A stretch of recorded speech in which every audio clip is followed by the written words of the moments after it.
સ્વાગત છે। જૂનાગઢ સાંસદના વિવાદિત નિવેદનનો વિવાદ વધુ વકર્યો।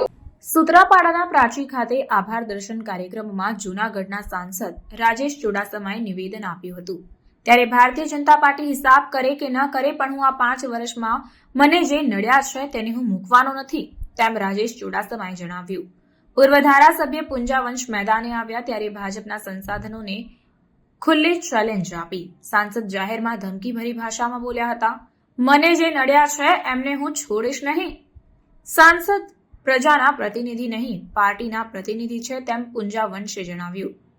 હિસાબ શેનો કેમ કરાય? ભાજપને સંબોધીને કહ્યું, કોંગ્રેસને સામે રાખીને કહેતા હોવ તો સાંભળી લેજો।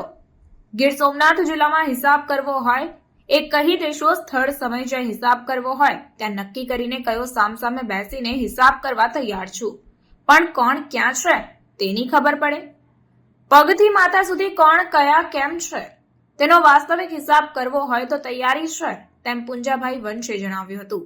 સાથે જ કોંગ્રેસને ધ્યાનમાં રાખીને જો વાત કરી હોય તો બાકી તમે તમારું જાણો। કોંગ્રેસની વિચારધારા સાથે સંકળાયેલા લોકો હોય અને તેને ધ્યાનમાં રાખીને કોઈ વાત કરવામાં આવી હોય તો તેનો હિસાબ કરવો હોય તો આવનાર દિવસોની અંદર અમને પણ પૂરેપૂરો હિસાબ કરતા આવડે છે। કોંગ્રેસે બાયો ચડાવતા વિવાદ યુદ્ધ વધુ વકરવાની સંભાવના છે। સૂત્રાપાડા તાલુકાના પ્રશ્નાવડા ગામે હીરાભાઈ જોટવાના ઋણ સ્વીકાર અને આભાર વિધિ કાર્યક્રમમાં પૂર્વ ધારાસભ્ય પુંજાભાઈ વંશનું નિવેદન સામે આવ્યું। રિપોર્ટર કલ્પેશ દેવડિયા, ગીર સોમનાથ। પણ પ્રજાના મતથી ચૂંટાયેલા જાહેર થયા પછી એ પ્રજાનો જનપ્રતિનિધિ હોય છે, એ બધાનો જનપ્રતિનિધિ હોય છે, નહીં એક પાર્ટીનો। અને ભાજપ આજે શું કરે છે? ચૂંટાયા પછી હવે તો પાર્ટીના પદાધિકારીઓ બની ગયા, એ પ્રજાના પ્રતિનિધિ નથી બનતા।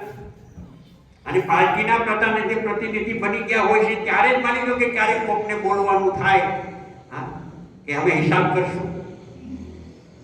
શેનો હિસાબ કરવાનો છે? હિસાબ કેમ થાય? આ તકે મારે કેવું જોઈએ કે દુર્ભાગ્ય છે કે ચૂંટાયેલા મતોથી પદાધિકારી બન્યા પછી જાહેર મંચથી આ પ્રકારનો એક જનપ્રતિનિધિ બોલે કે મને જેટલા નડ્યા છે એને હું છોડીશ નહીં, હું એનો હિસાબ કરીશ। તો આ તકે મારે આ તાલુકામાં એટલું જ કહેવાનું છે, ગીર સોમનાથ જિલ્લામાં પણ એટલું જ કહેવાનું છે કે ભાજપના તમામ આગેવાનોને કહેવા માંગીએ છીએ કે તમે ચૂંટણીની અંદર કોંગ્રેસને જો ગણીને જો તમે કહેતા હોય કે કોંગ્રેસ વાળા કે કોંગ્રેસની વિચારધારાવાળા અમને જ્યાં જ્યાં નડ્યા છે એમને જોઈ લેશું અને હિસાબ કરીશું, તો હું અહીંથી ચેલેન્જ કરું છું ભાજપના આગેવાનોને કે ગીર સોમનાથ જિલ્લામાં જે સ્થળ સમય જ્યાં હિસાબ કરવો હોય ત્યાં નક્કી કરીને કહો, ત્યાં ખાન સામે બેસીને હિસાબ કરવા માટે તૈયાર છું। કોણ ક્યાં છે એની ખબર પડે, પગથી માથા સુધી કોણ ક્યાં કેમ છે એમનો વાસ્તવિક હિસાબ કરવો હોય તો તૈયારી છે। આવો કોંગ્રેસ ને ધ્યાનમાં રાખીને જો વાત કરી હોય તો, બાકી તમે તમારું ના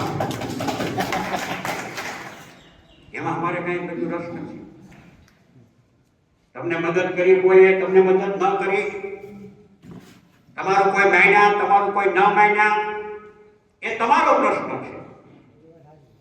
પણ કોંગ્રેસની વિચારધારા સાથે સંકળાયેલા લોકો હોય અને એને ધ્યાનમાં રાખીને જો કાંઈ પણ વાત કરવામાં આવી હોય અને એનો હિસાબ કરવો હોય તો આવનારા દિવસોની અંદર અમને પણ પૂરેપૂરો હિસાબ કરતા આવડે છે।